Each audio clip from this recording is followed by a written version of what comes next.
नमस्कार दोस्तों, mister sensible classes में आप सभी का स्वागत है। तो इस क्लास में हम लोग पढ़ने वाले हैं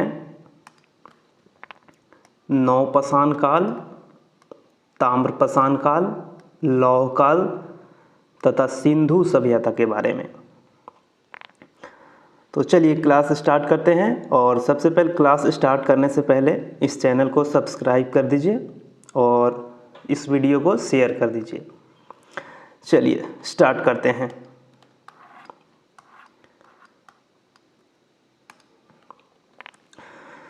तो दोस्तों, इससे पहले वाले क्लास में हमने नवपाषाण काल के बारे में थोड़ा सा पढ़ा था, तो उसको हम लोग आज थोड़ा रिकॉल कर लेते हैं। तो नवपाषाण काल, जिसको हम लोग नियोलिथिक एज कहते हैं, जो लगभग 6000 ईस्वी पूर्व से 3000 ईस्वी पूर्व तक चला था। और ये जो नवपाषाण शब्द है, ये नवपाषाण जो शब्द है, इस शब्द का सर्वप्रथम प्रयोग जॉन लुबाक ने किया था। ठीक है, कौन किया था? जॉन लुबाक ने किया था। नवपाषाण काल में ही कृषि की शुरुआत होती है और सबसे पहला जो अनाज मानव के द्वारा अपनाया गया था या फिर उपजाया गया था वो जौ था, उसके बाद गेहूं था, उसके बाद चावल था और उसके बाद मक्का था। नवपाषाण काल में ही स्थायी जीवन की शुरुआत होती है।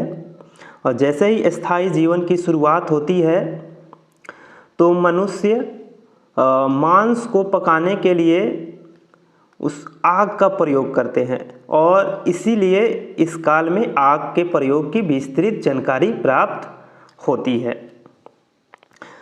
नवपाषाण काल में ही कुंभकारी का ज्ञान होता है, जिसमें मृदभांड निर्माण में कुम्हार के चाक का प्रयोग किया जाता है।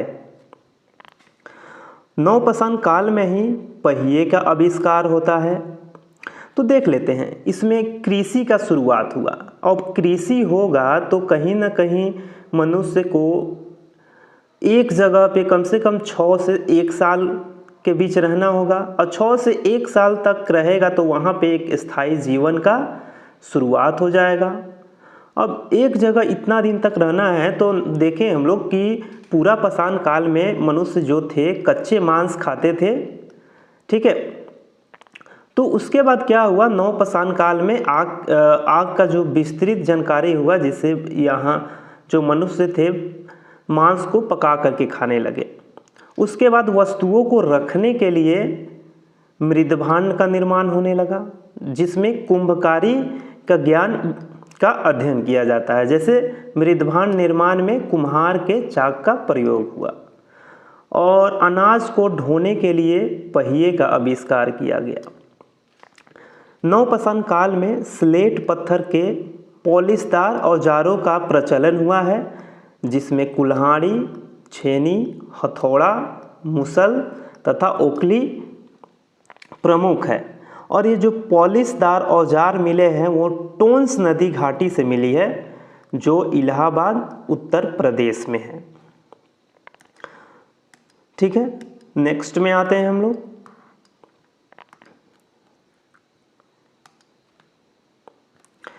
तो देख लेते हैं नवपाषाण काल के जो प्रमुख स्थल थे उनके साक्ष्य कौन कौन से थे। तो पहला जो स्थल है वो है मेहरगढ़, जो पाकिस्तान के बोलन नदी घाटी में स्थित है और यह बलूचिस्तान प्रांत में पड़ता है। यहाँ से कृषि के प्राचीनतम साक्ष्य प्राप्त होते हैं जो 7000 ईस्वी पूर्व के हैं। और एक और ध्यान देंगे, इस बलूचिस्तान जो प्रांत है,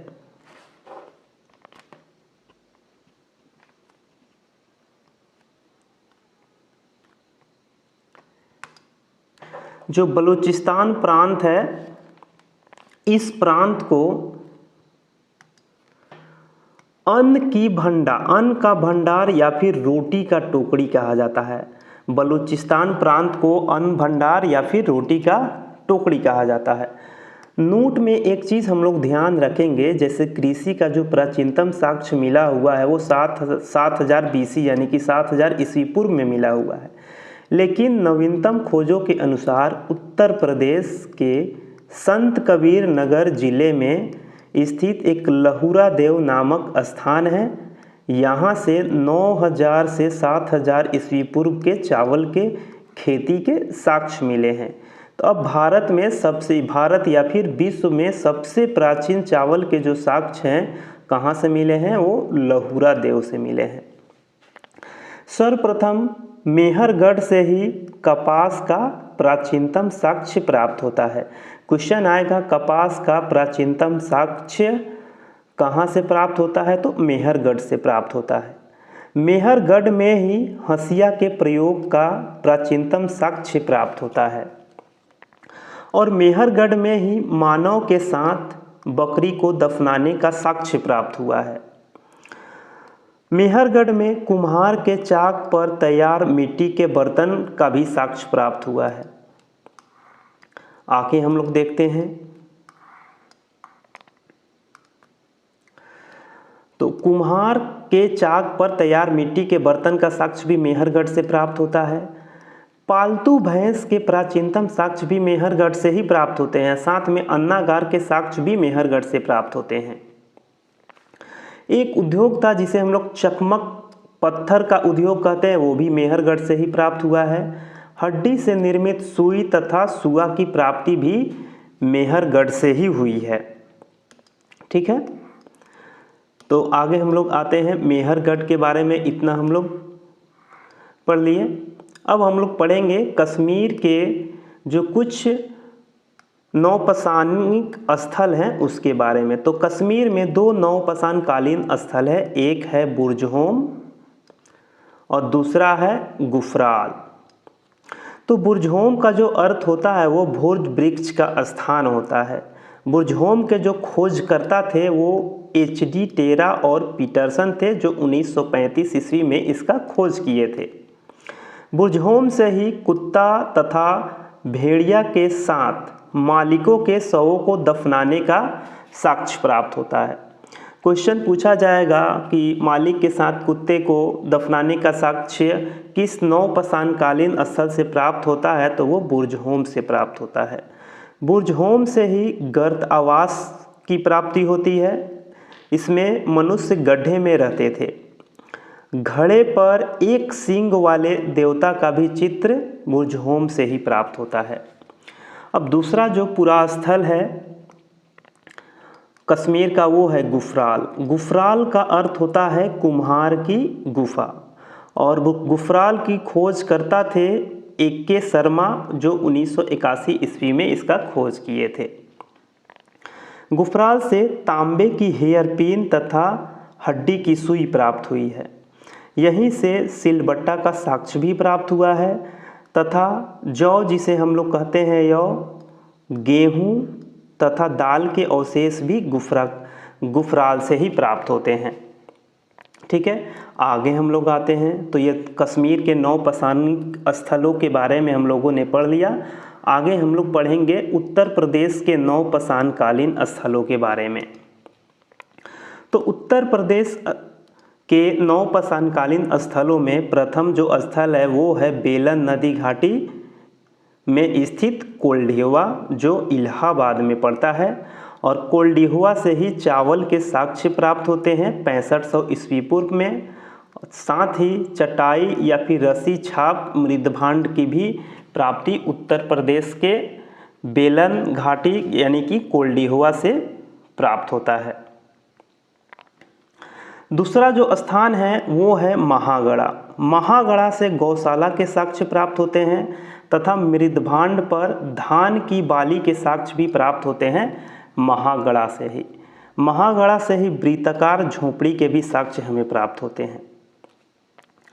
अगला जो है वो है लहुरा देव। तो लहुरा देव के बारे में हमने पहले ही पढ़ लिया है कि यह सर्वाधिक प्राचीन चावल खेती के साक्ष्य का प्रमाण लहुरा देव से मिलता है, जो लगभग 9000 से 7000 ईस्वी पूर्व के बीच में इसकी प्राप्त हुई होती है।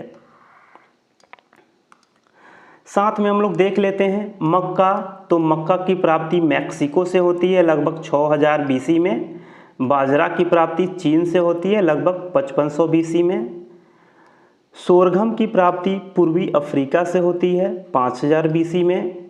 राई की प्राप्ति दक्षिण पूर्व एशिया से होती है 5000 BC में, तथा यूरोप में यह 2300 BC में। BC का मतलब वही ईसवी पूर्व है। ठीक है, तो ये जो 3 स्थल थे वो उत्तर प्रदेश कालीन थे। ठीक है, उत्तर प्रदेश के 3 स्थल थे, बेलन नदी घाटी, महागढ़ा और लहुरा देव। अब हम लोग पढ़ेंगे कुछ बिहार के बारे में। बिहार के कौन कौन से नवपाषाणकालीन स्थल थे जहाँ से नवपाषाणकालीन साक्ष्य प्राप्त हुए हैं? तो ये है चिरान। चिरान जो है सारण जिला में पड़ता है, वो बिहार में है। और यह जो है गंगा, सोन, गंडक तथा घाघरा नदी के संगम पर स्थित है। चिरान से नवपाषाणकालीन तथा ताम्रपाषाणकालीन दोनों साक्ष्य प्राप्त होते हैं। हिरण के सींग से निर्मित उपकरण भी चिरान से ही प्राप्त होता है। चिरान में ही कृष्ण लोहित मृदभांड के साक्ष्य भी मिला हुआ है। बिहार के कुछ अन्य नवपाषाणकालीन स्थल हैं, जैसे सेनुआर सासाराम में है, मनेर, ताराडीह, छेछर। चलिए, बिहार के जो नवपाषाणकालीन स्थल थे उसको हम लोगों ने पढ़ लिया। अब थोड़ा सा देखेंगे झारखंड। तो झारखंड के जो नवपाषाणकालीन स्थल है वो है बरूडी, ओडिशा में कुचाई, बैदीपुर, सुल्लभडीही, गोलबई, सासन। ब्रह्मपुत्र नदी घाटी में दौजली हैंडिंग जो असम में पड़ता है, और यहाँ से कृषि एवं पशुपालन के साक्ष्य प्राप्त होते हैं। सरुतरु असम में ही है, मार्कंडोला असम में ही है, और मार्कंडोला से ही सर्वप्रथम झूम कृषि के साक्ष्य प्राप्त होते हैं। मेघालय में हो गए सेलन लगिरी है, वो मेघालय में पड़ता है। नेक्स्ट में हम लोग आएंगे। अब हम लोग पढ़ेंगे दक्षिण भारत के महापाषाण काल। ठीक है, दक्षिण भारत के महापाषाण काल। महापाषाण काल क्यों कहा जाता है? क्योंकि यहाँ मृतकों को दफनाया जाता था, इसीलिए इसको हम लोग महापाषाण काल कहते हैं, जिसे इंग्लिश में हम लोग मेगालिथ कहते हैं। इसके जो साक्ष्य है कर्नाटक एवं आंध्र प्रदेश से प्राप्त होते हैं। कर्नाटक के संगलकल्लू, पीकलीहल, आंध्र प्रदेश के उतनूर, पलवाय, ये चारों स्थानों से राख के टीले की प्राप्ति होती है, जो आग के प्रयोग का प्रमुख साक्ष्य है। दक्षिण भारत के जो महापाषाण काल के जो लोग थे वो धान तथा रागी की खेती करते थे। तो ये महापाषाण काल के बारे में हम लोगों ने पढ़ लिया। अब हम लोग पढ़ेंगे भारत में नवपाषाण काल में धातुओं का सर्वप्रथम प्रयोग जो है वो कौन से धातु का किया गया था? तो तांबे का किया गया था। भारत में धातुओं में सर्वप्रथम कौन से धातु का प्रयोग किया गया था? तो तांबे का प्रयोग किया गया था। और पत्थर के साथ साथ तांबे के प्रयोग को हम लोग ताम्रपाषाण काल कहते हैं। ठीक है, तांबे के साथ पाषाण का प्रयोग को हम लोग क्या कहते हैं? ताम्रपाषाण काल कहते हैं। इंग्लिश में इसको कैल्कोलिथिक पीरियड कहा जाता है। क्या कहा जाता है? कैल्कोलिथिक पीरियड कहा जाता है। अब हम लोग पढ़ेंगे कुछ ताम्रपाषाण कालीन संस्कृतियाँ। तो ताम्रपाषाण कालीन संस्कृति में सबसे पहले हम लोग पढ़ेंगे आहार या फिर बनास संस्कृति। इसे गणेश्वर संस्कृति भी कहा जाता है। इसे गणेश्वर संस्कृति भी कहा जाता है, जो दक्षिण पूर्वी राजस्थान में पड़ता है। और इसका काल क्या है? तो इसका काल है 2100 से 1500 ईस्वी पूर्व का है। यह संस्कृति बनास नदी के किनारे स्थित है, इसलिए इसे बनास संस्कृति के नाम से हम लोग जानते थे। आहड़ का जो प्राचीन नाम है वो ताम्बवती है, क्योंकि यहाँ पे तांबे का बहुत बड़ा भंडार था। वैसे भी हम लोग जानते हैं कि जो तांबे का जो भंडार है वो खेतड़ी में है, और खेतड़ी कहाँ है? राजस्थान में है। तो आहड़ संस्कृति का जो प्राचीन नाम था वो ताम्बवती था, तथा स्थानीय नाम था धूलकोट।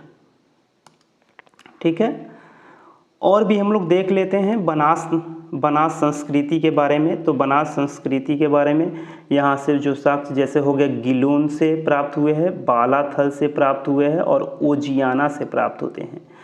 यहाँ ये जो तीनों स्थल है, तीनों स्थलों से चार दीवारी घर के साक्ष्य प्राप्त होते हैं। मतलब एक घर होता था और उसके चारों तरफ खाई होता था। गिलून से कुछ प्रमुख साक्ष्य प्राप्त होते हैं, जैसे मिट्टी की इमारत, तांबे के टुकड़े तथा पक्की ईंटों का प्रयोग। बनास संस्कृति में काले व लाल रंग के लेप के बने मृदभांड पर सफ़ेद रंग के चित्रकारी का प्रयोग होता था, जिसे कृष्ण लोहित मृदभांड कहा जाता है। ठीक है, फिर से एक बार हम लोग इसको रिकॉल कर लेते हैं। काले व लाल रंग के लेप से बने मृदभांड पर सफ़ेद रंग के चित्रकारी, जिसे हम लोग कृष्ण लोहित मृदभांड भी कहा जाता है। इस साक्ष्य की प्राप्ति आहार या फिर बनास संस्कृति से हमें प्राप्त होती है। तो पहला संस्कृति हम लोगों ने पढ़ लिया, ताम्रपाषाण कालीन संबंधित। दूसरा जो है वो पश्चिमी मध्य प्रदेश से प्राप्त होता है। पश्चिमी मध्य प्रदेश से कायथा संस्कृति तथा मालवा संस्कृति प्राप्त होता है। तो सबसे पहले हम लोग देख लेंगे कायथा संस्कृति के बारे में। तो कायथा संस्कृति का जो काल है वो 2000 ईस्वी पूर्व से 1800 ईस्वी पूर्व तक का है।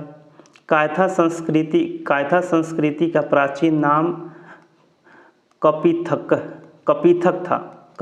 था, जो बरामेहेर की जन्मस्थली के रूप में इसे जाना जाता है। यहीं से यानी कि कायथा संस्कृति कपिथक से ही किलेबंद बस्तियों के साक्ष्य प्राप्त होते हैं। साथ ही कायथा संस्कृति में एक और स्थल था जिसे हम लोग एरन कहते हैं, और एरन से 510 ईस्वी में सती प्रथा के साक्ष्य प्राप्त होते हैं।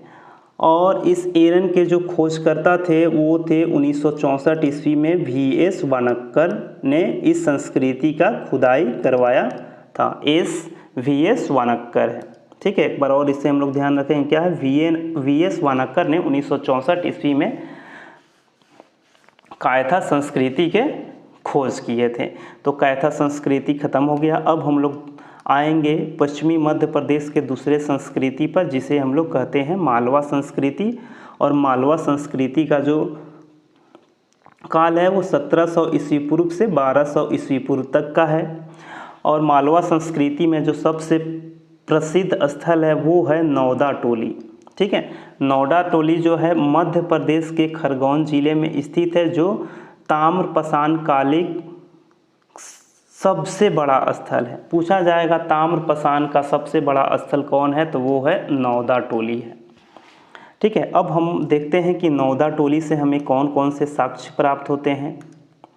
तो नौदा टोली से चौकोर एवं वृत्ताकार घरों के साक्ष्य प्राप्त होते हैं, जिसे HD सांकलिया ने उत्खनन करवाया था। ठीक है, नौदा टोली जो है मध्य प्रदेश के खरगोन जिले में स्थित ताम्रपाषाण काल का सबसे बड़ा स्थल है, और यहाँ से चौकोर तथा वृत्ताकार घरों के साक्ष्य मिले हैं। और इस स्थल की खुदाई HD सांकलिया ने करवाया है। इस यहाँ के प्रसिद्ध मृदभांड के बारे में हम लोग देख लेते हैं, कौन कौन सा प्रसिद्ध मृदभांड है। तो लाल काले रंग के मृदभांड जिन पर ज्यामिति आकृति बनी होती थी। ठीक है, तो ये हम लोगों ने पढ़ लिया। आगे हम लोग आएंगे नेक्स्ट, जो तीसरा है वो है पश्चिमी महाराष्ट्र। तो पश्चिमी महाराष्ट्र के जो प्रसिद्ध संस्कृति है वो उसे हम लोग जोरवे संस्कृति के नाम से जानते हैं। और इसका काल जो क्रम है वो 1400 ईस्वी पूर्व से 700 ईस्वी पूर्व तक का है। और ये जो संस्कृति है गोदावरी नदी की सहायक नदी प्रवरा नदी के तट पर स्थित है। ठीक है, गोदावरी नदी की सहायक नदी जो है वो प्रवरा नदी के तट पर स्थित है। और इस संस्कृति का जो प्रसिद्ध स्थल है वो है इनाम गांव। ठीक है, कौन सा स्थल है, इनाम गांव। यहाँ से 5 कमरों वाला मकान का साक्ष्य प्राप्त हुआ है, किलेबंद बस्तियों के साक्ष्य भी प्राप्त हुआ है, और यहीं से मातृ देवी की प्रतिमा की भी प्राप्ति हुई है, जो है इनाम गांव, जो पश्चिमी महाराष्ट्र में पड़ता है। इसका जो दूसरा स्थल है वो है नेवासा। नेवासा से पटसन के साक्ष्य प्राप्त होते हैं। तथा तीसरा जो स्थल है वो है दैमाबाद। और दैमाबाद आगे हम लोग पढ़ेंगे कि सिंधु सभ्यता का सबसे दक्षिणी स्थल है, जो गोदावरी नदी की सहायक नदी प्रवरा नदी के तट पर है। ठीक है, और ये देख लेते हैं, ये जोरवे स्थलों में सबसे बड़ा है और यहाँ से ही कलश अवधान के साक्ष्य प्राप्त होते हैं।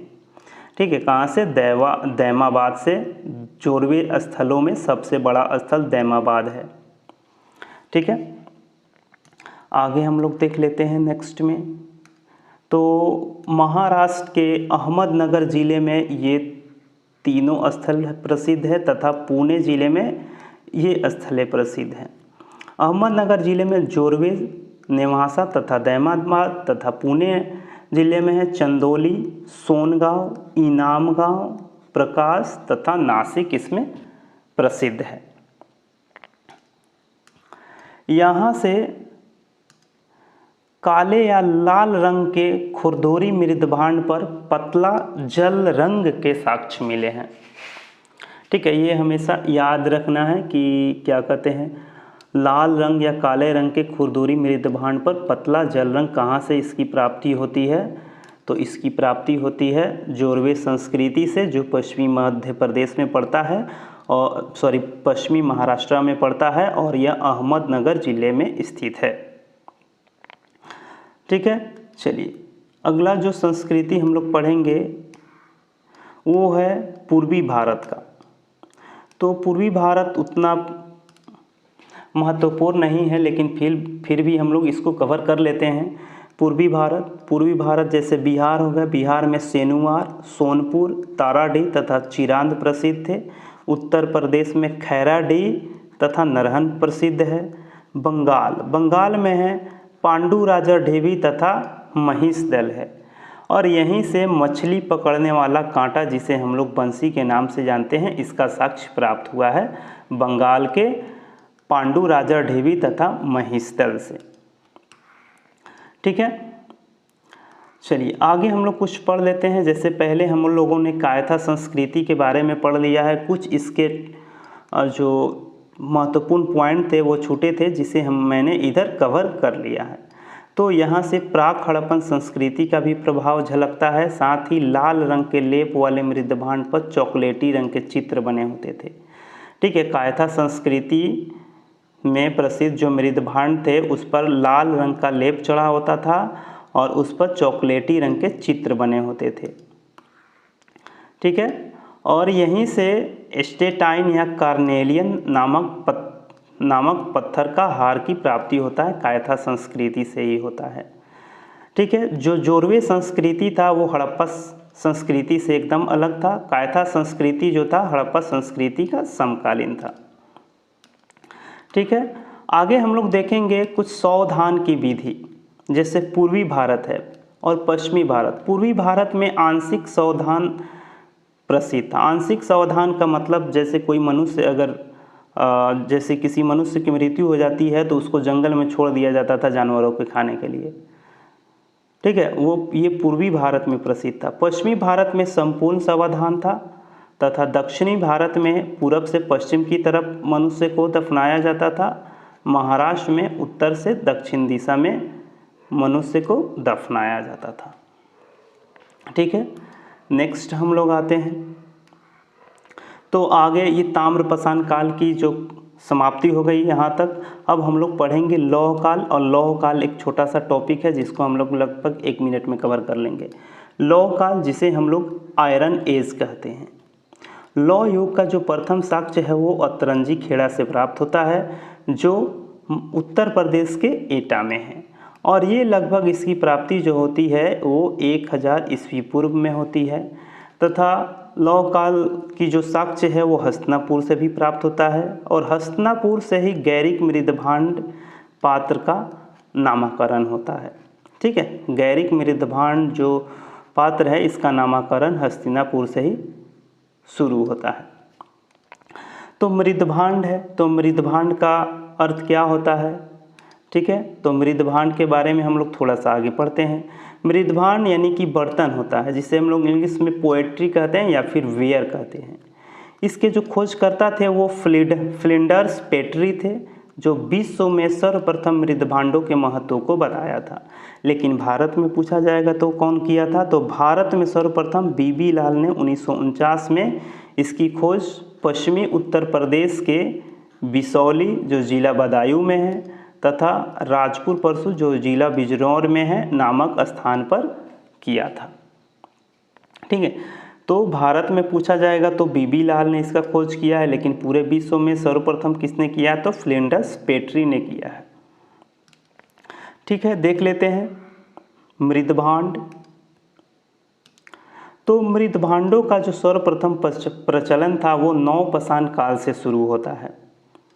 ठीक है, पहले ही हम लोगों ने पढ़ लिया है मृदभांडों का जो नामकरण है वो बीबी लाल ने किया है। हस्तिनापुर के उत्खनन से इसकी प्राप्ति होती है। मृदभांडों के प्रकार के बारे में जो बहुत ही इम्पोर्टेंट टॉपिक है, तो मृदभांडों के जो प्रकार है जैसे हो गया 1 2 3 4 5 6 प्रकार के मृदभांड जो है वो प्रसिद्ध है। तो नवपाषाण कालीन जो मृदभांड थे उसे हम लोग OCP कहते हैं, OCP। ठीक है, OCP ओकरे कलर्ड पोएट्री, इसका हिंदी क्या होता है, पीले गेरू रंग के मृदभांड या फिर गैरिक मृदभांड। ठीक है, OCP हो गया, OCP ओकरे कलर्ड पोएट्री, पीले गेरू रंग का मृदभांड। तो दूसरा जो काल है वो है ताम्रपाषाण काल। ताम्रपाषाण काल में जो मृदभांड प्रसिद्ध है वो है OCP और BRW दोनों। तो OCP का फुल फॉर्म हम लोगों ने देख लिया है, क्या है, ओकरे कलर्ड पोएट्री है। BRW का हो गया ब्लैक एंड रेड वेयर, यानी कि काला एवं लाल मृदभांड। काला एवं लाल मृदभांड किस काल में प्रसिद्ध था, तो ताम्रपाषाण काल में प्रसिद्ध था। उसके बाद जो आता है वो आता है सिंधु सभ्यता। सिंधु सभ्यता में प्रसिद्ध जो मृदभांड का प्रकार था वो BRW था, मतलब काला एवं लाल मृदभांड, ब्लैक एंड रेड वेयर। उसके बाद वाला जो काल आता है वो वैदिक काल आता है। वैदिक काल में PGW नामक मृदभांड प्रसिद्ध था। PGW का मतलब हो गया पेंटेड ग्रे वेयर, चित्रित धूसर मृदभांड। चित्रित धूसर मृदभांड की प्राप्ति हमें वैदिक काल से होती है। उसके बाद हम लोग मौर्य काल देखेंगे। तो मौर्य काल में जो मृदभांड का प्रकार है वो कौन सा है, तो NBPW मतलब northern black and polished where, उत्तरी काला पॉलिश्ड मृदभांड मौर्य काल। मौर्य काल से पहले भी, थोड़ा सा पहले या फिर बाद में भी किसका कौन सा मृदभांड फेमस था या प्रसिद्ध था, वो NBPW northern black polished where, उत्तरी काला पॉलिश्ड मृदभांड। गुप्त काल, अब आता है गुप्त काल। तो गुप्त काल में कौन सा मृदभांड प्रसिद्ध था, तो गुप्त काल में लाल मृदभांड प्रसिद्ध था। ठीक है, इन सभी मृदभांडों को बहुत ही इम्पोर्टेंट है, जो अधिकांश किताबों में देखने को मिलता नहीं है और अधिकांश एग्जामों में इसको पूछ लिया जाता है। तो इसको ध्यान रखेंगे। ये जितना भी क्लास कराया जा रहा है वो हो सके तो, पॉसिबल हो तो अपने नोटबुक में लिख लीजिएगा, या फिर इसका PDF तो टेलीग्राम चैनल पे मिल ही जाएगा, वहाँ से प्रिंट करा करके पढ़ लीजिएगा। ठीक है, चलिए नेक्स्ट जो टॉपिक है आगे हम लोग आते हैं। तो यहाँ पे कुछ बताते हैं हम लोग, कुछ प्रमुख घाटी थे और कौन कौन से क्षेत्र में उपड़ते थे।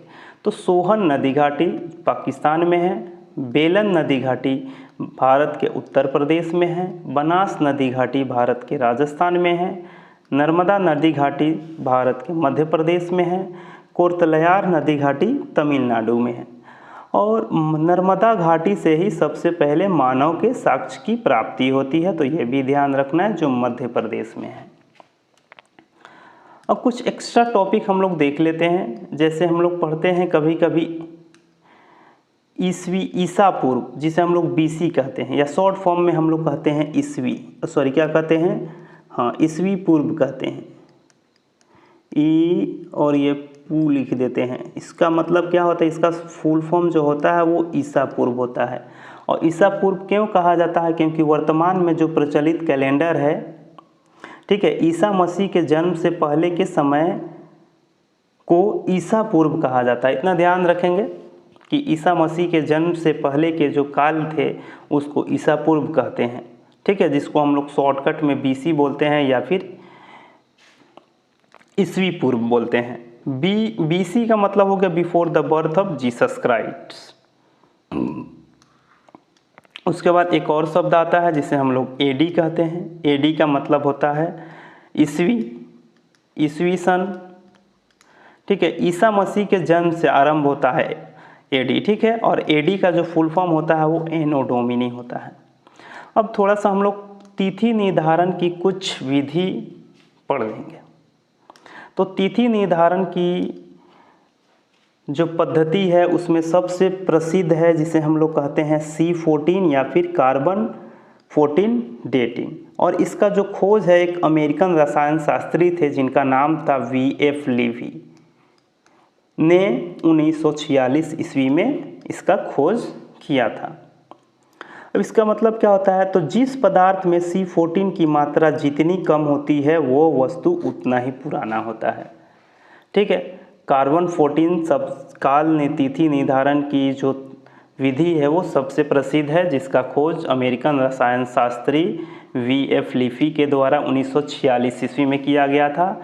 और जिस पदार्थ में कार्बन 14 की मात्रा कम रहती है, जितना कम रहता है वो उतना ही पुराना होता है। ठीक है, अब दूसरा जो है तिथि निर्धारण का जो पद्धति है वो है C12 कार्बन 12 यानी कि कार्बन डेटिंग ये है। इसका प्रयोग जानवरों की आयु ज्ञात करने के लिए किया जाता है। अगला जो है वो है यूरेनियम डेटिंग। यूरेनियम डेटिंग का प्रयोग पृथ्वी तथा पुरानी चट्टानों की आयु ज्ञात करने में होता है। ठीक है, उसके बाद है पोटेशियम आर्गन डेटिंग। अधिक पुरानी चट्टानों की आयु ज्ञात करने में इसका प्रयोग होता है। तो चट्टान देख लेते हैं, पुरानी चट्टान, लेकिन बहुत पुरानी चट्टानों की आयु ज्ञात करने के लिए पोटेशियम आर्गन विधि का प्रयोग किया जाता है। ठीक है, तो ये जो चारों विधि है, चारों विधि को ध्यान में रखना है। पहला जो है कार्बन 14 जो होता है जिस पदार्थ में इसकी मात्रा जितना कम होता है वो उतना ही पुराना होता है। C12 का यूज जानवरों की आयु ज्ञात करने में, यूरेनियम डेटिंग का पृथ्वी एवं पुरानी चट्टानों का आयु ज्ञात करने में, और पोटेशियम आर्गन विधि का अधिक पुरानी चट्टानों की आयु ज्ञात करने में इसका प्रयोग होता है, जिसका नाम है पोटेशियम आर्गन डेटिंग। ठीक है, नेक्स्ट हम लोग आते हैं कि कुछ छूटा तो नहीं है, नहीं छूटा है। चलिए आगे हम लोग इसमें थोड़ा सा हम लोग सिंधु सभ्यता के बारे में देखेंगे। ठीक है, तो सिंधु सभ्यता के बारे में हम लोग पढ़ेंगे। तो सिंधु सभ्यता के खोज के बारे में थोड़ा हम लोग विस्तृत जानकारी ले लेते हैं। तो 1826 ईस्वी में एक ब्रिटिश अधिकारी जिनका नाम था चार्ल्स मैसन के द्वारा पाकिस्तान के साहिवाल जिले में स्थित एक गांव के टीले का सर्वेक्षण किया गया था। ठीक है, और इन्होंने 1842 ईस्वी में एक लेख जिसे नैरेटिव ऑफ जर्नीज में इस टीले का उल्लेख किया था। और वो जो टीला था वही हड़प्पा सभ्यता था। ठीक है, सिंधु सभ्यता का हड़प्पा स्थल था, सबसे पहला जो खोजा गया था। ठीक है, चार्ल्स मैसन के द्वारा, लेकिन उस टाइम उसका नाम नहीं दिया गया था। आगे जो आते हैं 1856 ईस्वी में ब्रंटन बंधु, दो ब्रंटन भाई थे, एक थे जेम्स ब्रंटन और एक थे विलियम ब्रंटन। ये जो दोनों थे ये अभियंता थे और ये लाहौर से कराची तक बिछाई जा रही रेलवे लाइन के लिए खुदाई की गई खुदाई से किसी प्राचीन सभ्यता की होने की जानकारी इन्होंने दिया है। मतलब कराची से लाहौर से कराची तक जब रेलवे लाइन बिछा रही थी तो उसके लिए भूमि का सर्वेक्षण किया जा रहा था। भूमि के सर्वेक्षण करने के क्रम में ही इनको एक स्थल प्राप्त होता है और उस स्थल को एक प्राचीन सभ्यता की होने की जानकारी मिलती है। ये जेम्स ब्रंटन और विलियम ब्रंटन के द्वारा कहा जाता है, लेकिन उस टाइम भी ये उस प्राचीन सभ्यता का नाम इनको नहीं मालूम था। ठीक है, उसके बाद एक और इतिहासकार आते हैं जिनका नाम है अलेक्जेंडर कनिंघम। अलेक्जेंडर कनिंघम ने 1853 तथा 1856 ईस्वी में हड़प्पा के टीलों का सर्वेक्षण किया और यहाँ किसी प्राचीन सभ्यता के होने का अनुमान लगाया। तो अलेक्जेंडर कनिंघम ने भी जो हड़प्पा के टीलों का सर्वेक्षण किया वहाँ से प्राचीन सभ्यता का होने का केवल अनुमान लगाया है। ठीक है, मतलब अभी भी इनको निश्चित रूप से मालूम नहीं है कि वहाँ पे एक प्राचीन सभ्यता है, ये केवल अनुमान लगाए हैं। उसके बाद जो नेक्स्ट जो इतिहासकार आते हैं उनका नाम है sir John Marshall. Sir John जो मार्शल थे ये भारतीय पुरातात्विक सर्वेक्षण विभाग के महानिदेशक थे। ठीक है, जिनके निर्देशन में दयाराम साहनी के द्वारा 1921 ईस्वी में हड़प्पा तथा 1922 ईस्वी में रखाल दास बनर्जी द्वारा मोहनजोदड़ो नामक स्थल की खोज होती है। तो इसमें सबसे जो फेमस या फिर प्रसिद्ध या महत्वपूर्ण हो गए sir John Marshall. Sir John Marshall जो थे भारतीय पुरातात्विक सर्वेक्षण विभाग के महानिदेशक थे और इन्हीं के निर्देशन में दयाराम साहनी ने 1921 ईस्वी में हड़प्पा तथा 1922 ईस्वी में रखाल दास बनर्जी ने मोहनजोदड़ो नामक स्थल की खोज की। और इस खोज की जो पुष्टि थी वो 1924 ईस्वी में इन्होंने लंदन में प्रकाशित होने वाला एक समाचार पत्र था, सब जो साप्ताहिक रूप से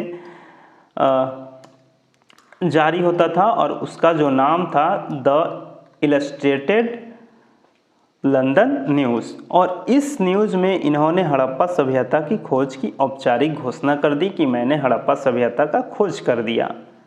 ठीक है, नेक्स्ट में हम लोग आते हैं तो देख लेते हैं हड़प्पा सभ्यता का नाम कौन कौन सा नाम दिया गया है। तो हड़प्पा सभ्यता के जो प्रसिद्ध नाम हैं वो 4 हैं। पहला जो है वो सिंधु सभ्यता, सिंधु घाटी सभ्यता। सिंधु घाटी सभ्यता नाम कौन दिए थे? सर जॉन मार्शल के द्वारा दिया गया था। सिंधु सभ्यता मार्टिन व्हीलर के द्वारा दिया गया था। सिंधु सरस्वती सभ्यता, क्योंकि इसके जो स्थल थे वो सबसे अधिक सरस्वती नदी और सिंधु नदी के किनारे ही थे, इसलिए इस स्थल को या इस सभ्यता को सिंधु सरस्वती सभ्यता कहा गया। उसके बाद हड़प्पा सभ्यता। हड़प्पा सभ्यता इसलिए नाम दिया गया क्योंकि जो सबसे पहला जो पुरास्थल खोजा गया था वो हड़प्पा ही था, इसलिए इस स्थल से यहाँ से जितने भी इस सभ्यता से प्राप्त हुए हैं स्थल उस सबको हड़प्पा सभ्यता के अंतर्गत ही पढ़ा जाता है। और इसका खोज दयाराम साहनी ने किया था 1921 ईस्वी में सर जॉन मार्शल के नेतृत्व में। ठीक है, तो ये चारों नाम प्रसिद्ध है और इस नाम को कौन कौन या फिर कैसे कैसे दिया गया है ये याद रखना है। चलिए हम लोग आगे आते हैं तो सिंधु सभ्यता का कालक्रम क्या क्या है। तो बहुत सारे बयान जो इतिहासकार है उनमें अभी भी विवादित बयान देते रहते हैं कि इसका ये है उसका ये है। तो अलग अलग जो इतिहासकार है अपना सिंधु सभ्यता के बारे में काल को बताया है उसको हम लोग देख लेते हैं। तो पहले हैं सर जॉन मार्शल 3250 ईस्वी पूर्व से 2750 ईस्वी पूर्व तक के बीच में सिंधु सभ्यता थी, इसका इन्होंने जानकारी दिया। उसके बाद अर्नेस्ट मैके थे जो 2800 ईस्वी पूर्व से 2500 ईस्वी पूर्व तक बताए हैं। मार्टिन व्हीलर हैं 2500 ईस्वी पूर्व से 1700 ईस्वी पूर्व तक बताए हैं। ओल्ड जो NCERT था उसमें बताया गया था 2350 ईस्वी पूर्व से 1750 ईस्वी पूर्व तक सिंधु सभ्यता का काल है। जो न्यू NCERT आया है उसमें 2600 से 1900 ईस्वी पूर्व तक के बीच सिंधु सभ्यता का काल था। लेकिन सर्वमान्य जो है वो सर्वाधिक जो मान्य है वो C14 वाला ही है। C14 वाला क्या है? तो 2350 ईस्वी पूर्व से 1750 ईस्वी पूर्व तक सिंधु सभ्यता का काल माना जाता है। तो ये जो 6 काल है ये 6 का 6 याद रखना है। पूछ दिया जाएगा कि जॉन मार्शल के द्वारा सिंधु सभ्यता का कौन सा कालक्रम बताया गया है। अगर याद नहीं रहेगा तो क्या करोगे? याद रहेगा तो 3250 से 2750 मार करके निकल लेंगे। ठीक है, आगे हम लोग देखते हैं कि हड़प्पा सभ्यता या फिर सिंधु सभ्यता में कौन कौन से प्रजाति के लोग थे। तो हड़प्पा सभ्यता की जो जनसंख्या थी वो मिश्रित प्रजाति की थी। मिश्रित प्रजाति का मतलब यहाँ बहुत सारी प्रजाति निवास करती थी और उन प्रजातियों में मुख्य रूप से 4 प्रजातियाँ प्रसिद्ध थी। और वो 4 प्रजाति कौन कौन सा है, तो वो 4 जो प्रजाति है वो है, उसमें से पहला है प्रोटो ऑस्ट्रेलॉयड जिसे ककेशियन भी कहा जाता है, भूमध्य सागरीय जिसे इंडो यूरोपियन या फिर कैस्पियन भी कहा जाता है, तीसरा जो है वो अल्पाइन जनजाति है और चौथा जो है मंगोलॉयड जनजाति है। इस सभ्यता यानी कि सिंधु सभ्यता में अधिकांश जो निवासी थे वो द्रविड़ थे। ठीक है, द्रविड़ थे या फिर भूमध्य सागरीय थे, इतना ध्यान रखना है। नेक्स्ट में हम लोग आते हैं तो ये प्रजातियों के बारे में पढ़ लिया कि हड़प्पा सभ्यता में मानव प्रजाति की मुख्य रूप से 4 प्रजातियाँ प्रसिद्ध थी, प्रोटो ऑस्ट्रेलॉयड, भूमध्य सागरीय, अल्पाइन तथा मंगोलॉयड। और सबसे अधिक इस सभ्यता के जो निवासी थे वो थे भूमध्य सागरीय के लोग थे। चलिए नेक्स्ट में हम लोग देख लेते हैं। तो नेक्स्ट में देख लेते हैं सिंधु सभ्यता के जो चौहदी है उसके बारे में। अरे आगे जाओ यार ऊपर। तो इतना ध्यान में रखना होगा कि जो सिंधु सभ्यता थी वो त्रिभुजाकार थी। ठीक है, त्रिभुजाकार था, सिंधु सभ्यता जो था वो त्रिभुजाकार था। और इसका जो सबसे जो उत्तरी जो सीमा थी या फिर उत्तरी जो स्थल था वो था मांदा जो चिनाब नदी के तट पर है और ये जम्मू कश्मीर में है। जो सबसे पूर्वी स्थल था वो था आलमगीरपुर जो हिंडन नदी के किनारे स्थित था जो उत्तर प्रदेश में है। सबसे जो दक्षिणी स्थल है वो है दैमाबाद और दैमाबाद जो है अहमदनगर महाराष्ट्र में पड़ता है जो गोदावरी नदी की सहायक नदी प्रवरा नदी के तट पर स्थित है। सबसे जो पश्चिमी स्थल है वो है सुतकांगे डोर जो बलूचिस्तान पाकिस्तान में स्थित है और ये दास्क नदी के किनारे स्थित है। ठीक है, तो मांदा चिनाब नदी के किनारे है, आलमगीरपुर हिंडन नदी के किनारे है, दैमाबाद गोदावरी नदी की सहायक नदी प्रवरा नदी के किनारे है और सुतकांगे डोर बलूचिस्तान में है जो पाकिस्तान में पड़ता है और यह दास्क नदी के किनारे है। ठीक है, तो इसमें हम लोगों ने थोड़ा सिंधु सभ्यता के बारे में जानने का प्रयास किया है।